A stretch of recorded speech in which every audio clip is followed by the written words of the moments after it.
qu'est-ce que c'est? Ouvrez-moi, je vous en prie, ouvrez-moi.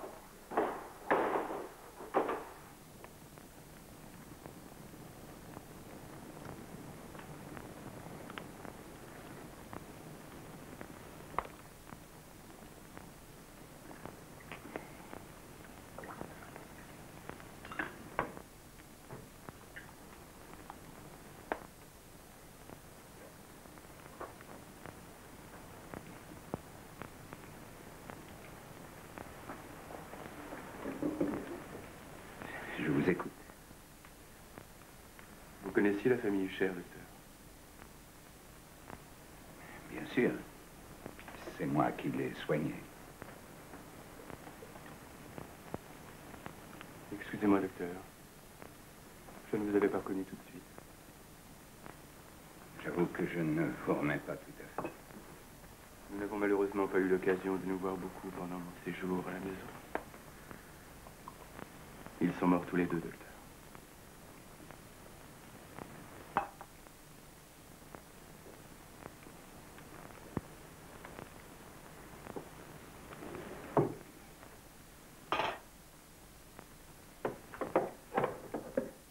Peut-être un cigare.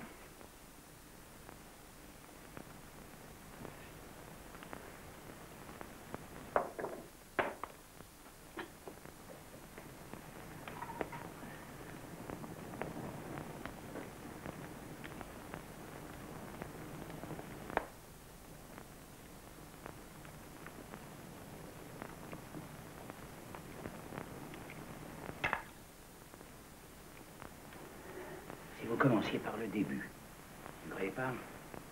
Cela remonte à 2 semaines, docteur. Alan Stevens. Je suis clerc chez Stevenson. Stevenson et Stevenson? Stevenson et fils, oui. Ah, bien. Il y a 15 jours, j'ai reçu une lettre de Roderick Hucher, me demandant comme un service de venir passer quelques jours auprès de lui. Son insistance m'a d'autant plus inquiété que nous étions restés des années sans nous voir depuis le collège.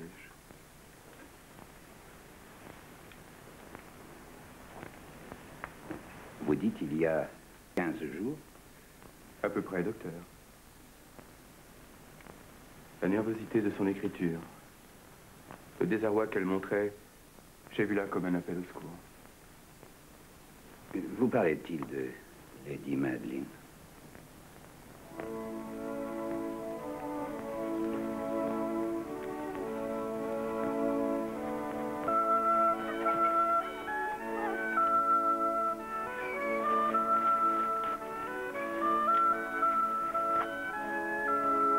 Rod?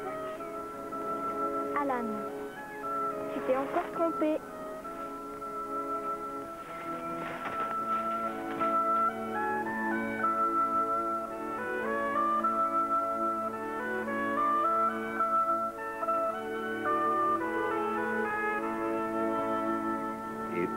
Vous vous êtes rendu à son invitation? Bien entendu, docteur. Le temps de demander un congé, j'étais déjà à cheval.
dirait le pas d'un cheval.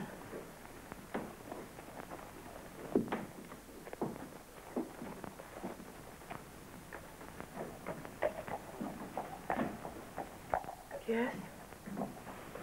Un jeune homme, mademoiselle. Comment monte-t-il? Le dos un peu raide, les genoux trop lâches à mon goût. Il est fatigué. Descend-il à droite ou à gauche? À gauche, mademoiselle. C'est Alan. Docteur, aidez-moi. Il faut que je me lève. Allons, soyez raisonnable, enfin. Je vous demande un jour ou deux. Vous me dites ça depuis des siècles.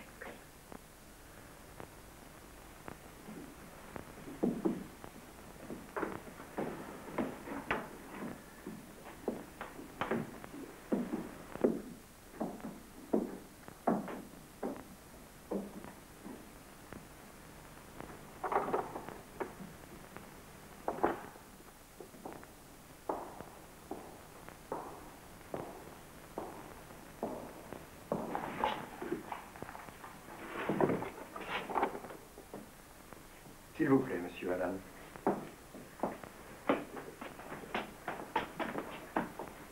Docteur Hawthorne, médecin de la famille. De quoi souffre-t-il, docteur? Sir Roderick? Il souffre d'elle, monsieur. Je ne vois rien d'autre. Bonsoir.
Il est un air pour qui je donnerais tout Rossini, tout Mozart et tout Weber.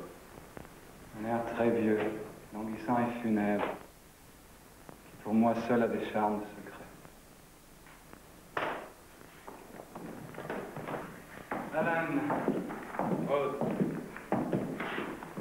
Je t'attendais hier, demain, ou jamais. Je t'attendais plus, Alan. Merci. Assieds-toi, tu dois être fatigué. Un peu d'amontillado? J'en ai reçu d'excellents.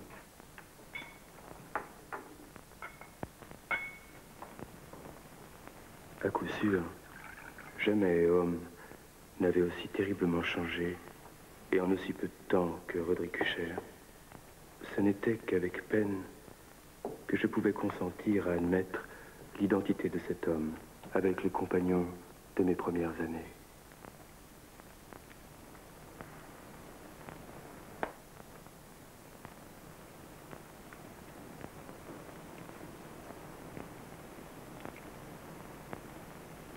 C'est la maison, Alan. Elle me fait peur. Peur? Oui. On dirait un être vivant qui s'éteint. Un malade qui se couvre de plaies végétales et qui geint au moindre vent. Quand un plancher craque, je souffre aux genoux. Quand un plafond gémit, c'est comme le tam-tam qui bat la migraine dans mon crâne. Tu veux sans doute parler de cette fissure Quelle fissure? sur la façade. Je ne l'ai pas remarqué. Je ne sors pratiquement plus, tu sais. La lumière me fait mal. Je ne supporte pas les cris des oiseaux. Allons, Rod. Les oiseaux chantent. Non. Pas ici, Alan. Tu n'as pas entendu? Boucher! Boucher! Boucher! Il me déchire les oreilles. Il me tire sur les nerfs à les rompre.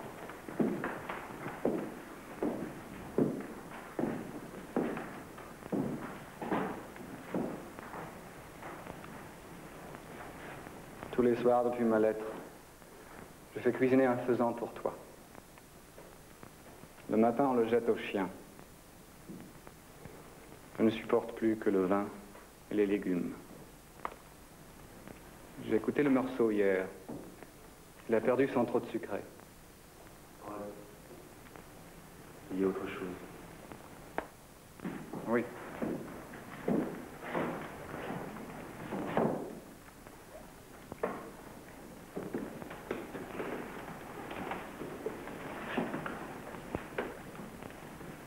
Je me souviens de Madeleine. Comment aurais-je pu l'oublier? Sauf un miracle, elle va mourir. Et j'en mourrai. Tu crois au miracle? Je crois. Tu crois? Comme ça, simplement. Très simplement.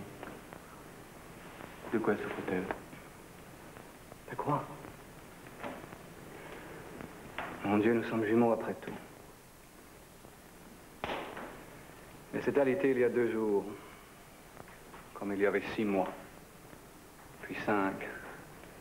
Puis 4. Puis 3 mois. Puis quoi? Elle va mourir, Alan. J'ai vu le médecin en montant. Je pensais qu'il venait pour toi. Moi, c'est elle. Elle vient pour nous. Mais à quoi bon? Les médecins ne sont pas faits pour guérir les maisons. Celle-ci, en tout cas. Il faut un botaniste. Elle nous asphyxie peu à peu. Comme ces plantes carnivores qui attirent les insectes dans leur corolle pour les digérer à loisir. Oui, c'est elle.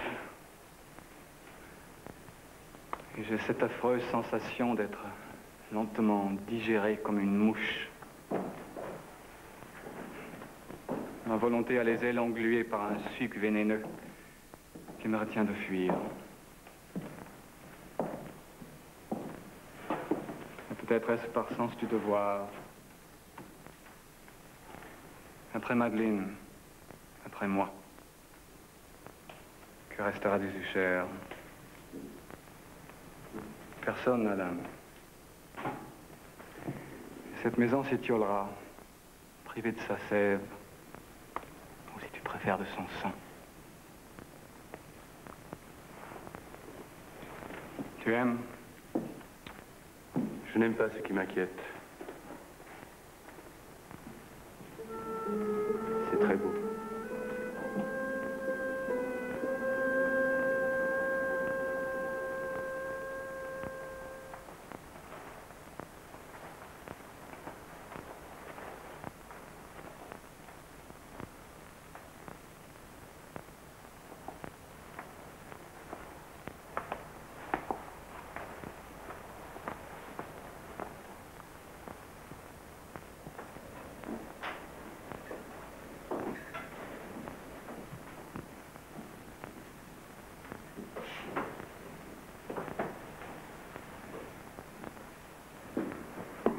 Madeleine, ma chérie. Ce n'est pas raisonnable.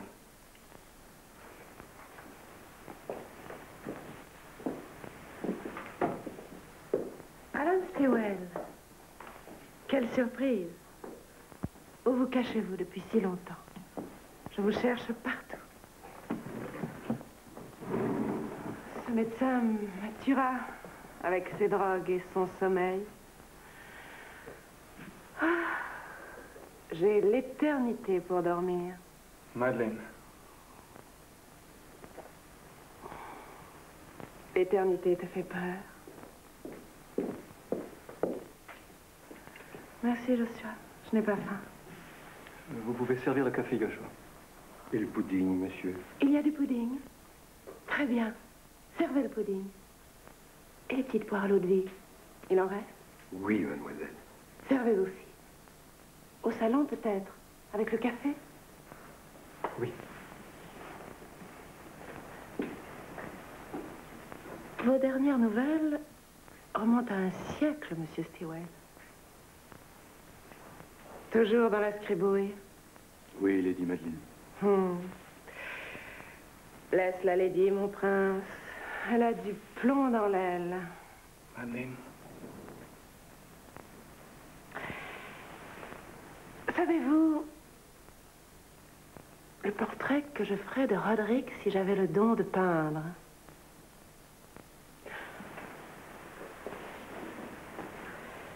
Casqué d'espagnol et à cheval sur les principes, sur fond d'ennui, à gueule d'amour.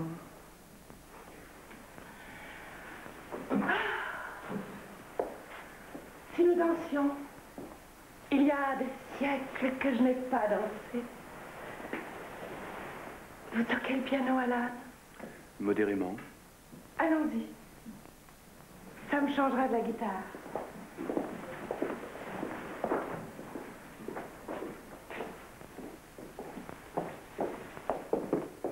Mademoiselle a l'air bien mieux.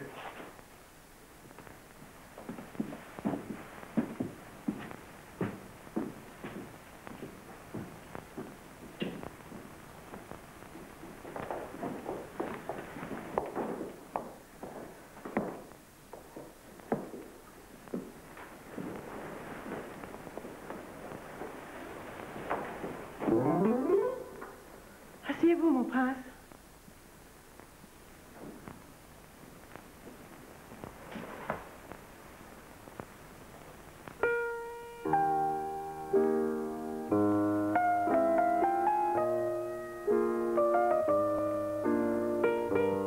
Chaque fois que je viens à l'entendre,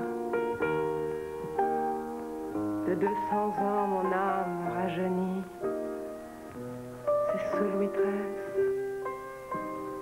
Et je crois voir s'étendre un coteau vert que le couchant jaunit.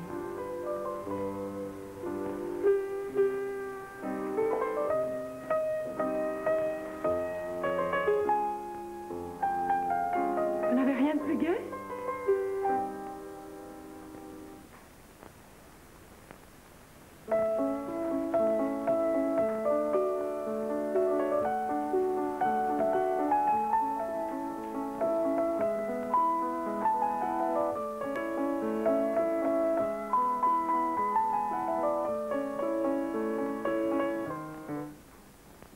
C'est l'humidité. Vous avez regardé dans les temps. Oui. Racontez-moi.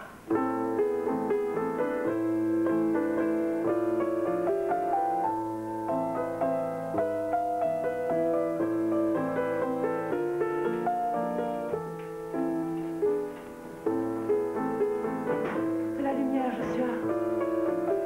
C'est sinistre ici.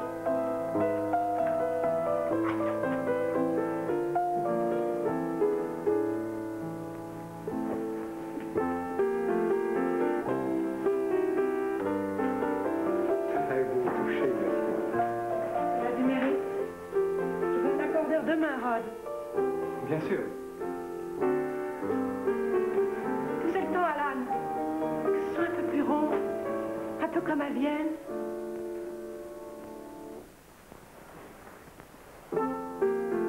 M'accorderez-vous cette danse, monsieur Huchel?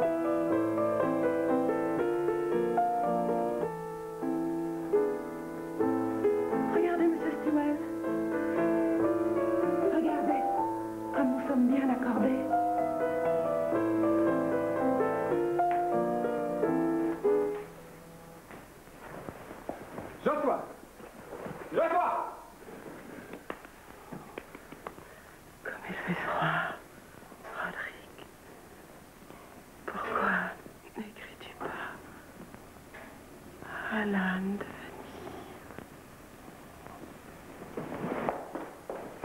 Mademoiselle. Oh, mon Dieu, mon Dieu.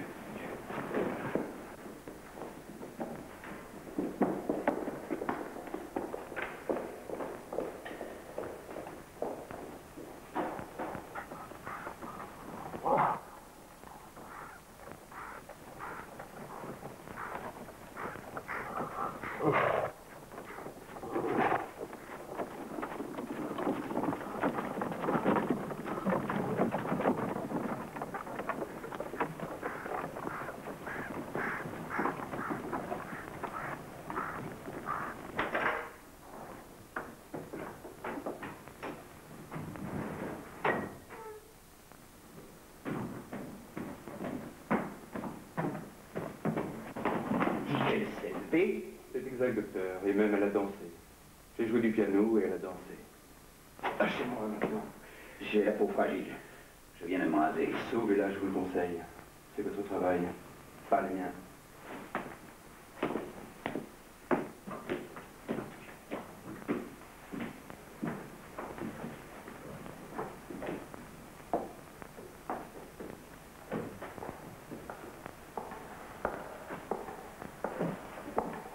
Bonjour, monsieur. Vous avez bien dormi? Je le dois. Moi non plus, monsieur. Essayez tout de même de manger.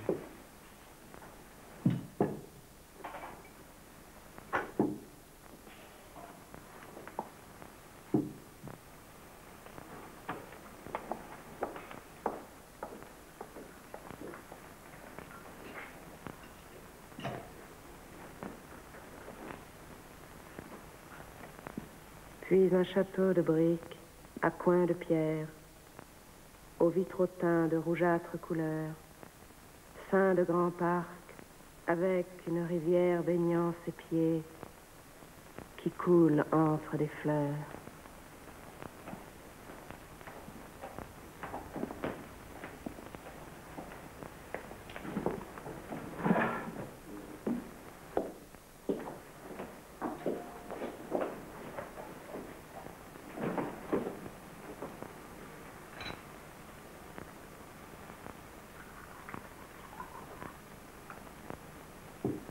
Comment est-elle? Transparente comme un lys. À peine si son souffle peut porter sa voix. Que dit-elle? Ton nom peut-être?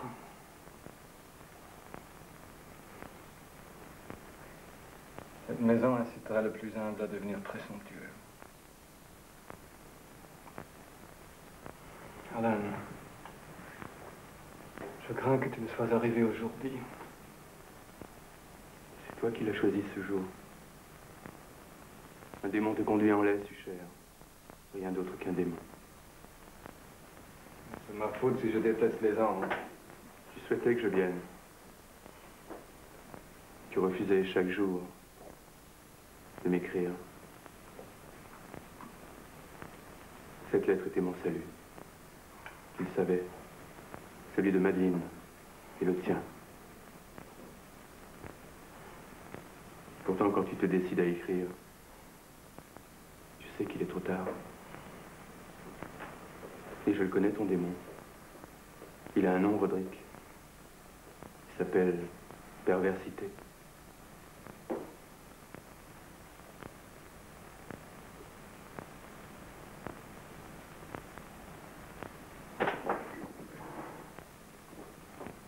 Alan, je l'ai senti qu'il s'en allait. Elle est morte, Alan.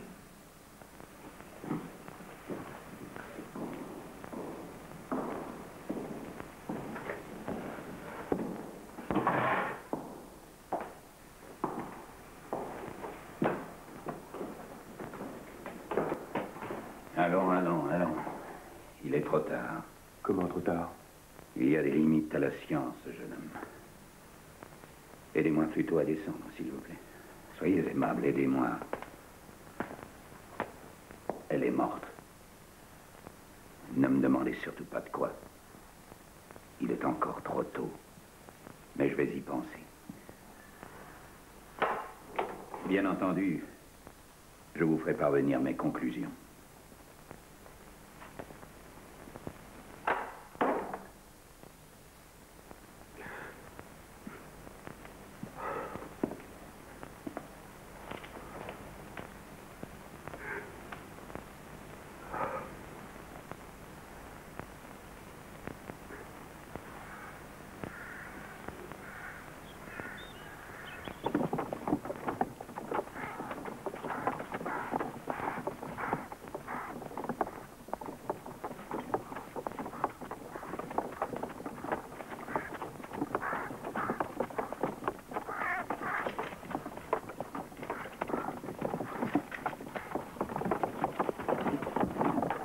Elisa, elle râlait sans arrêt qu'elle voulait pas que je le fasse. À quoi ça sert de mettre le diable là-dedans? Elle avait pas de dire. Il sortira quand même, va. Oui, bah diable ou pas, moi je peux te dire qu'un homme pas un chien. Alors encore moins la demoiselle, hein. Allez, oh.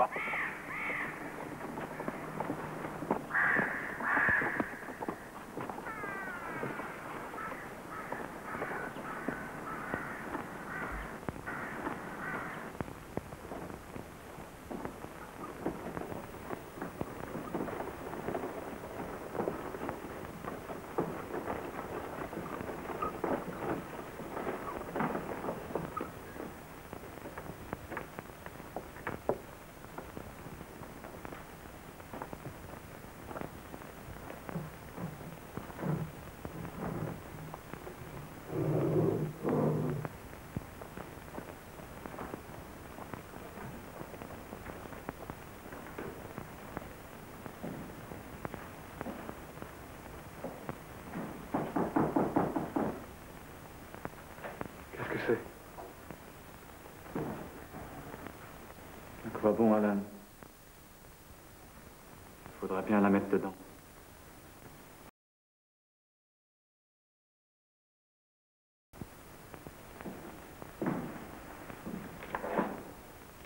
Tu m'aideras à le faire, n'est-ce pas? Je ne voudrais pas que d'autres mains la touchent.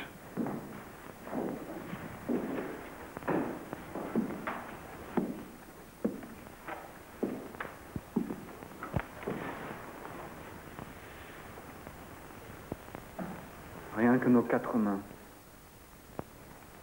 C'est promis, Alan.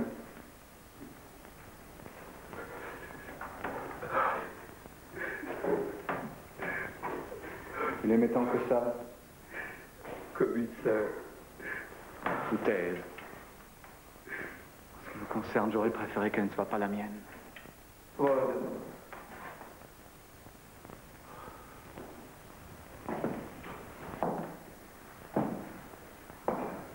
La nuit de sa mort, j'ai fait un rêve.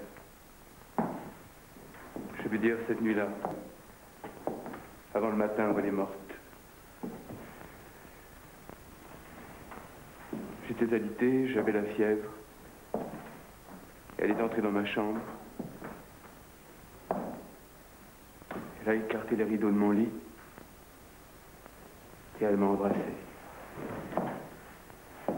Je la repoussais. Et plus je la repoussais, plus elle me disait « Rod, pourquoi me chasses-tu? Rod, pourquoi ?»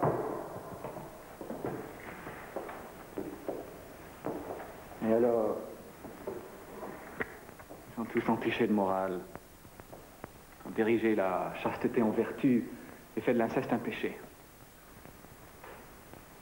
Tu me le promets, Alan. Personne ne la touchera. Nous la mettrons dedans tous les deux. Tu prieras si tu y tiens. Je me demande bien ce que Dieu pourrait avoir à lui pardonner.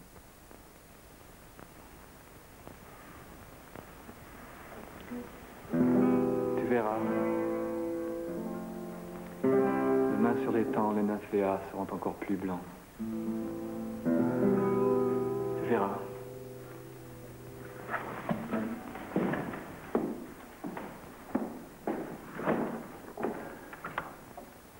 Nous le ferons ce soir, Alan, si tu veux bien.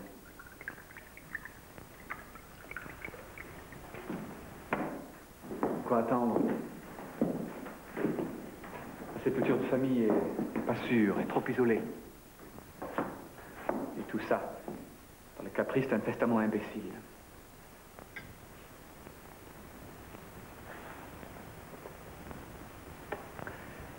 La maladie a été mystérieuse. Tu en étais le témoin. Imagine alors la curiosité médicale.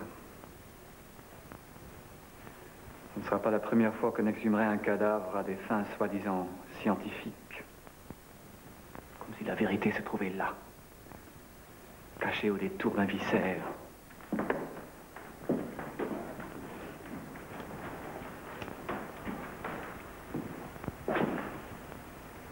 En attendant les obsèques, nous la conserverons là, dans le caveau. Pour une quinzaine de jours, Alan. Pas plus. Pense à elle. Il faut lui donner sa chance.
Comme elle te ressemble.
Les jours suivants, Usher rôdait de pièce en pièce, comme à la recherche d'une âme ou d'un parfum.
L'oreille aux aguets, il semblait traquer des bruits qu'il espérait, tout en les redoutant.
Une insurmontable terreur me pénétrait peu à peu. Et à la longue, un vrai cauchemar vint s'asseoir sur mon cœur. Entrez.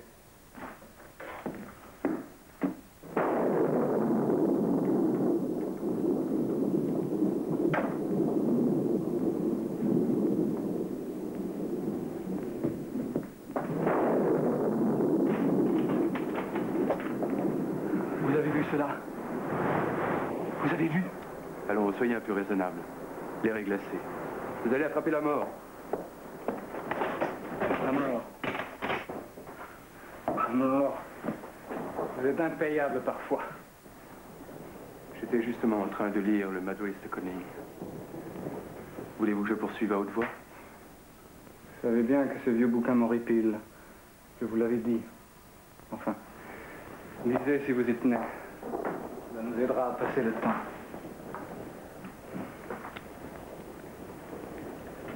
Ethelred, qui était par nature un cœur vaillant, n'attendit pas plus longtemps pour parlementer avec l'ermite. Sentant la pluie sur ses épaules et craignant l'explosion de la tempête, il leva bel et bien sa massue. Et avec quelques coups, fraya bien vite un chemin à travers les planches de la porte. À sa main gantée de fer, et tirant avec sa main vigoureusement à lui, il fit craquer et se fendre et sauter le tout en morceaux. Si bien que le bruit du bois sec et résonnant le creux porta l'alarme et fut répercuté d'un bout à l'autre de la forêt.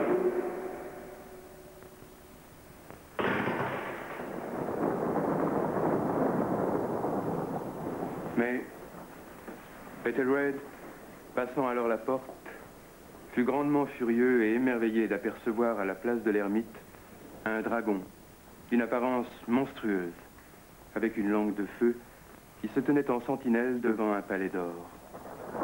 Et sur le mur était suspendu un bouclier d'airain brillant, avec cette légende gravée dessus. Celui-là qui entre ici a été le vainqueur. Celui-là qui tue le dragon, il aura gagné le bouclier. Et Ethelred leva sa massue et frappa sur la tête du dragon qui tomba devant lui et rendit son souffle empesté avec un rugissement si épouvantable, si âpre et si perçant à la fois, qu'Ethelred fut obligé de se boucher les oreilles avec les mains pour se garantir de ce bruit terrible, tel qu'il n'en avait jamais entendu de semblable.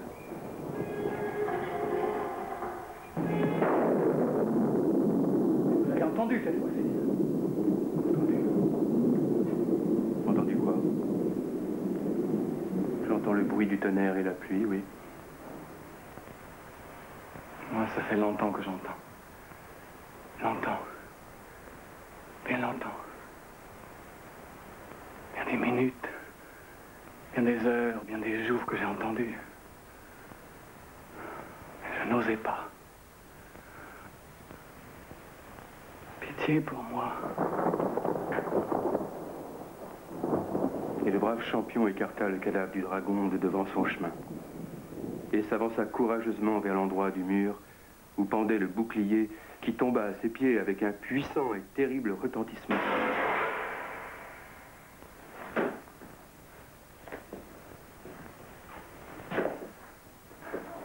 Mais tu n'as toujours pas compris, Alan. Nous l'avons mise vivante dans sa tombe. Et j'ai entendu des faibles premiers mouvements dans le fond de la bière. Je les ai entendus il y a bien des jours. Bien des jours. Mais je n'osais pas. Je n'osais pas parler. La porte et l'ermite, et le rôle du dragon, et le retentissement du bouclier. Dis plutôt le bruit du cercueil, et le grincement des gonds de fer de sa prison, et sa lutte affreuse dans le souterrain.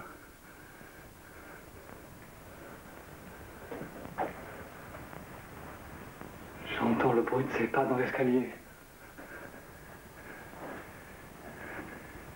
Je distingue l'horrible et lourd battement de son cœur. Insensé. Je te dis qu'elle est là, maintenant derrière cette porte.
Monsieur Stilwell, Monsieur London, notre constable. Il nous accompagnera là-bas, si vous voulez bien.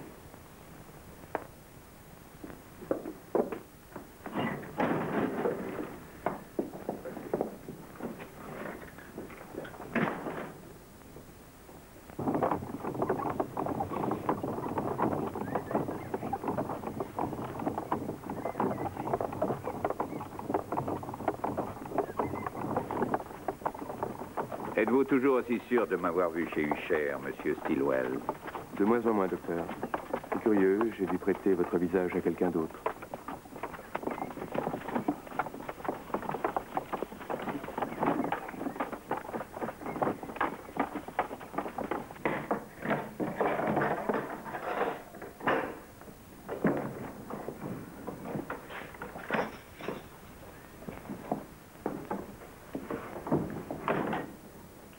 Josua? Josua?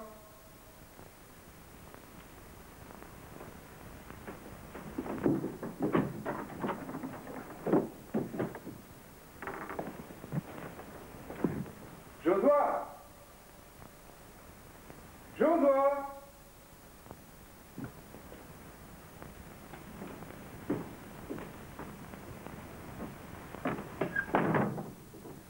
Montrez-nous l'endroit, monsieur Stilwell, voulez-vous?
Ce portrait m'a l'air intact.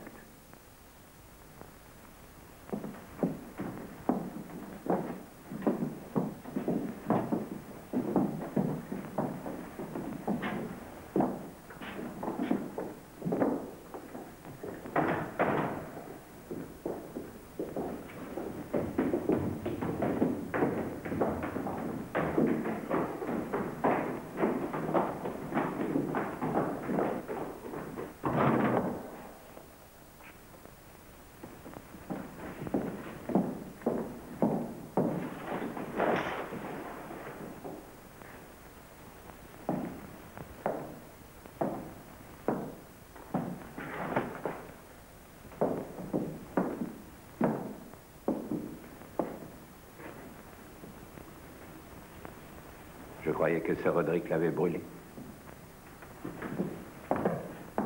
Ne cherchez pas de souterrain, monsieur. Il n'y en a jamais eu sous la maison Hucher.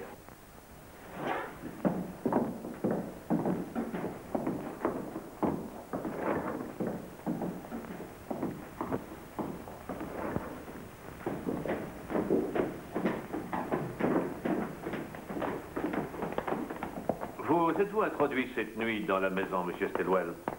Dites-le nous franchement, voyons. Il n'y aura pas d'un très grand mal. Cette nuit? Mais je vous dis que j'ai passé plus d'une semaine ici. Vous me croyez fou ou quoi? Allons, restez calme, monsieur Stilwell.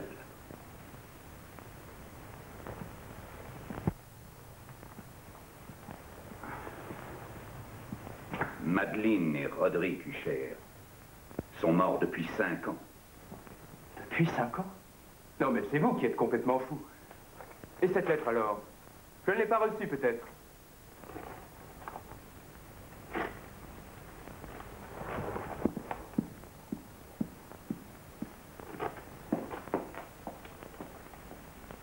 Mais elle date de 5 ans. Je le crains.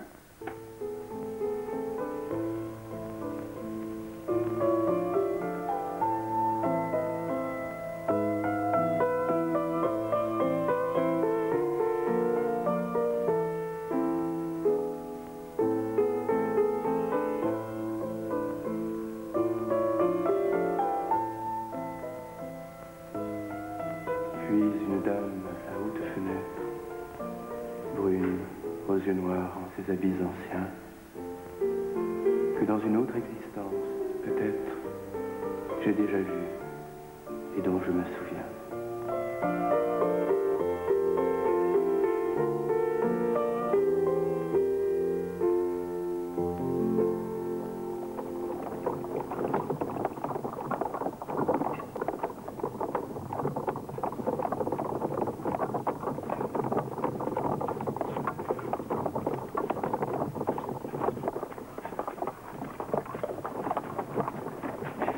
Je vais quand même vous dire, monsieur Stillwell, sur un point au moins, vous dites la vérité. Dans cette lettre, Roderick Usher vous appelait bien au secours. Venir, vous ne rêvez que cela. Votre vie en dépend. Et pas seulement la vôtre, vous le savez. Mais un démon vous retient et vous empêche pendant 5 ans de venir.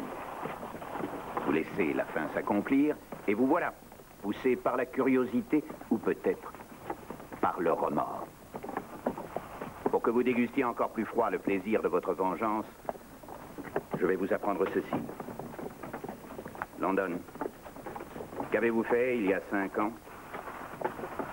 J'ai cru de mon devoir d'ordonner une autopsie. Cela vous intéresse-t-il, monsieur Stillwell? C'est moi qui ai pratiqué un travail bien désagréable. Le corps de Lady Madeline recèlait indubitablement des traces d'arsenic. La canaille. Je ne pense pas, monsieur. Roderick Usher est mort du même poison. C'est ainsi. Ces belles âmes peuvent s'aimer à ce point qu'elles font parfois des fins sublimes. Pas au regard du ciel.